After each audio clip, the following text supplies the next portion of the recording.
হাটাজারি থানার আমানবাজার এলাকার নববধূ ঝুমা আক্তার আত্মহত্যা করেনি, তাকে হত্যা করা হয়েছে এমন দাবি উত্থাপন করে হত্যাকারী স্বামীর বিচার দাবি করেছেন ঝুমা আক্তারের পরিবার।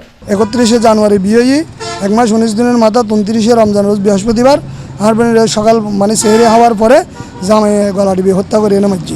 কিন্তু পুলিশ প্রশাসন এসি ভেবনে চাই তারা ভেন্টিলেটারের মাধ্যমে ফাঁসাই বলে হয়, কিন্তু ভেন্টিলেটার ফাঁসাইবার কোনো যুক্তি স্পেসিয়াল নেই। সুতরাং আমরা এই মানববন্ধনের মাধ্যমে প্রশাসন হাজার খান মেসেজ দিলাম স্যার, আমরা জনগণের সাথে আছে কোনো উপস্থিতিতে মানববন্ধন করছি, অনলাইন যাচাই করি সঠিক সিদ্ধান্ত লই আমরা হত্যাকারীর মানে ফাঁসির রায় কার্যকর ফাঁসি আমরা দাবি করি। হাটাজারি থানার 12 নং চিকনদন্ডি ইউপির 1 নং দক্ষিণ পাহাড়তলির সর্বস্তরের জনসাধারণের ব্যানারে আয়োজিত মানববন্ধনে ঝুমা আক্তারের 2 ভাই এই অভিযোগ করে বিষয়টি পূর্ণ তদন্তের দাবি জানান। আর বোনরা ওরা নৃশংসভাবে হত্যা করছে, আইএনওর ফাঁসি চাই, সুষ্ঠু তদন্ত করিয়ে নাই খুনির ফাঁসি চাই। আমি আমার বোনের হত্যাকারীর ফাঁসি নিজ চোখে দেখতে চাই। এ সময় স্থানীয় বিভিন্ন শ্রেণী পেশার লোকজন উপস্থিত ছিলেন।